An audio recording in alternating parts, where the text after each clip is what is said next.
Hola, hola, amantes del cine, ¿cómo están? De nuevo aquí en Viva el Cine con Carlos Rejano, segundo episodio de la segunda temporada, 2-2. Nos vamos con una película que cumple 95 años, concretamente es un cortometraje.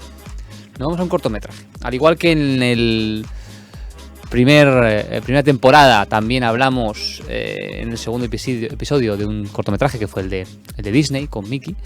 Ahora nos vamos con la película cortometraje Un perro andaluz, en francés Un chien andalou. Es un cortometraje franco-español mudo, escrito, producido, dirigido e interpretado por Luis Buñuel, que está hecho en el año 1929. Como hemos dicho, 95 años, es el aniversario. Antes de hablar del cortometraje, hablemos un poco de Buñuel, ¿no? También porque es uno de los motivos que he elegido el cortometraje, también por destacar la figura de Luis Buñuel, que es, bueno, es de mi tierra, de España, pero es un director famosísimo a nivel mundial, que curiosamente, hablando un poco de su historia y conectando con el capítulo anterior de Fritz Lang, una de las películas que le hizo, digamos, tomar el rumbo hacia el cine fue El visionado de Las tres luces de Fritz Lang. La película de Lang fue la que le llevó. Y las que más le influyeron de aquella época fue Avaricia de Stroheim, que por cierto es de reconocer que es una película del año 24, que tiene 100 años, y que dudé entre Los Nibelungos y Avaricia con cuál quedarme para empezar el inicio de la segunda temporada. Al final me fui con Lang, pero la verdad que Avaricia de Stroheim es fundamental. Y luego también otra película que le influyó mucho fue la propia Metrópolis de Fritz Lang, ¿no? Que ya hablamos el otro día, y La pasión de Juana de Arco de Dreyer, que también de nuevo hago hincapié en la figura de Dreyer, y muy importante porque también hablamos de él en la temporada anterior sobre la película Dies Irae, que pueden ir a verla aquí en el canal de YouTube y en el podcast por Spotify. Destacar que el propio Buñuel tiene varias etapas, ¿no? Se le conoce como las etapas francesa, española y mexicana, porque estuvo recorriendo esos varios lugares donde estuvo produciendo diferentes tipos de cine. Este primer cortometraje, que es la primera película que él filma realmente, con el que empieza su filmografía, que es El perro andaluz, es la etapa francesa, por eso lo de Un chien andalou. Luego tiene la Edad de Oro, ¿no? Que también es francesa. Luego tiene la época mexicana, que es bastante larga, con películas como Los Olvidados o El Ángel Exterminador, que me encanta, sobre todo El Ángel Exterminador me parece una super película. Y luego también la etapa española, con películas como Viridiana o Tristana, etcétera, que hace de él un director fundamental, ¿no? Películas importantísimas, que estuvo en México debido a la censura y un poco en el exilio por parte de la dictadura franquista en esas décadas, en los años 40, 50 y 60, ¿no? 70, por eso estuvo fuera del país también, ¿no? Estuvo desarrollando su carrera fuera del país.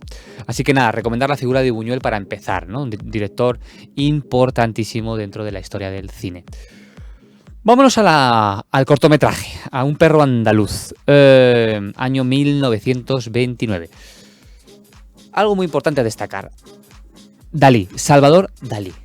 ¿Qué hace Salvador Dalí, que estamos justo viéndolo ahora mismo en pantalla, en esta película? Pues colabora de manera muy íntima con Buñuel para hacer el guión de este cortometraje. Se dice que el guión surge de la confluencia de dos sueños, ¿no? Por un lado, Dalí hablaba de hormigas que andaban por su mano, y luego por otro lado también Buñuel soñaba con una hoja de navaja que cortaba una luna en dos partes, ¿no? A partir de esa idea empiezan a crear un guión cuya máxima era no dejar intervenir ningún tipo de control racional ni lógico, ¿no? Es romper absolutamente la convención narrativa clásica en ese sentido, ¿no?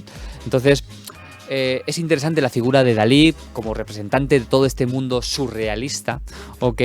De esa corriente, de ese movimiento surrealista vanguardista que es muy importante en los años 20 y a posteriori, ¿no? En el mundo parisino, en el mundo francés, pero también a nivel europeo, es importante, y la figura de ellos dos hacen que creemos que se crea esta historia magnífica y este cortometraje impactante.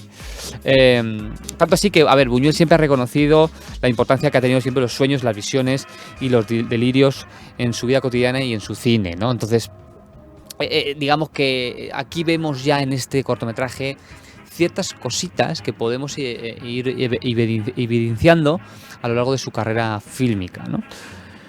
Hablando un poco del cortometraje, ¿de dónde radica esta originalidad y la importancia de este cortometraje? Sobre todo porque hemos dicho ya, destroza esas convenciones narrativas clásicas, aristotélicas, tradicionales, de contar una historia con un inicio, un desarrollo y un desenlace, ¿no? Aquí hay una absoluta ruptura de la continuidad entre los planos, entre los tiempos, entre los espacios, entre los propios personajes, entran y salen. Es decir, es una ruptura total. Y por ejemplo, cabe destacar que para ello es cómo está organizada, ¿no? Digamos, la historia, ¿no? El cortometraje, con pequeños intertítulos como el que del principio que pone Érase una vez, luego 8 años después, hacia las 3 de la mañana, 16 años después o antes, o al final del cortometraje que dice En primavera, ¿no? Entonces estos saltos, ¿no?, espaciotemporales hacen que se convierta en una historia totalmente, entre comillas, disparatada, pero no deja de intentar representar esa ensoñación, ¿no?, el mundo de los sueños, el mundo del subconsciente. Dando así escenas súper importantes, muy importantes en la historia del cine, ¿no? Por destacar algunas de ellas, tenemos cómo empieza el cortometraje, que ahora más tarde lo veremos, con esta navaja que corta el ojo, ¿no? Justo ahora mismo está apareciendo en la pantalla, a la gente que lo está viendo por YouTube. Ese ojo que es cortado, ¿no? Que por un lado quería un poco expresar Buñuel, que por cierto es el que corta el ojo, es la única intervención que aparece en el cortometraje y en toda su carrera, ¿no? Es el único momento que vemos a Buñuel digamos, delante de las pantallas. Tenemos a un Buñuel que nos dice que la idea era un poco cegar la mirada esa convencional, es decir, romper, ¿no? Romper lo convencional es esa manera muy física y muy impactante de rasgar un ojo, ¿no? Y ver con otros ojos, ¿no?, la nueva realidad.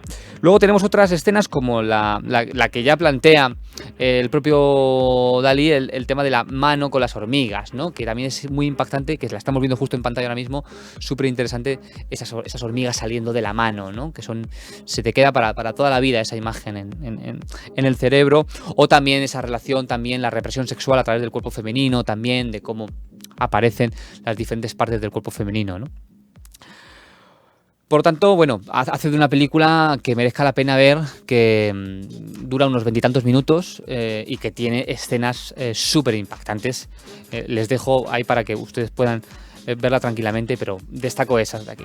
Un poco para ir terminando, simplemente datos interesantes. El nombre del cortometraje. Se eligió ese nombre un poco porque no tenía absolutamente nada que ver con la historia que estaba contando. No deja de ser también un poco representación de este mundo absolutamente surrealista y absurdo. También vamos a escuchar ahora al final la música, ¿vale? Es una música que aparece a partir de los años 60, esta música que vamos a escuchar, ¿no? Se incorpora en los 60, pero creo que le da un toque increíble al cortometraje, ¿vale? Porque por un lado es un tango y por otro lado es la pieza de Tristán y Isolda de Richard Wagner, ¿ya? Entonces es interesante esa unión, que por cierto, de nuevo hablando de Wagner, esa relación con Fritz Lang, que hablamos en el capítulo anterior. Es un presupuesto, según dicen, ¿no?, de 25.000 pesetas de la época, que eso pues, tampoco es que fuese mucha plata, que aportó la madre de Buñuel para poder hacer el cortometraje. Y el rodaje duró unos 15 días, ¿no? Esto que para ser un cortometraje de esa categoría es bastante tiempo, ¿vale?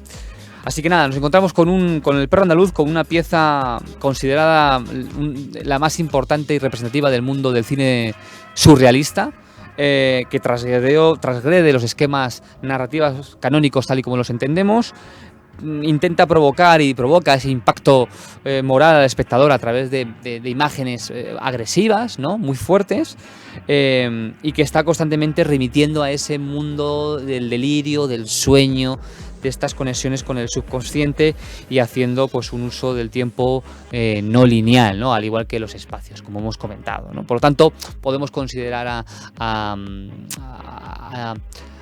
Un perro andaluz como una pieza clave dentro de la historia del cine y como una especie de poema de imágenes, ¿no? Es como lo podemos un poco así resumir para terminar, ¿no?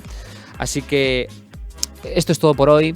Nos quedamos ahora con el inicio, vamos a poner el inicio de Un perro andaluz, en el que vamos a ver los títulos de crédito, en el que va a aparecer Dalí. Ahí vais a ver cómo está Dalí dentro del cortometraje. Vais a escuchar la música, por un lado, ese juego con la música. Y, bueno, la escena mítica, fundamental, que inicia el cortometraje, en el que el propio Buñuel, ¿no?, con una navaja corta el ojo de esa persona, ¿no? Y que hace esa metáfora con la luna, etcétera, etcétera. Nada. Esto es todo. Me despido. Larga vida al cine y nos vemos en el siguiente capítulo. Chao, chao. Adiós.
En el mundo de hoy, retos y compromisos te pondrán a prueba a través del conocimiento y la innovación.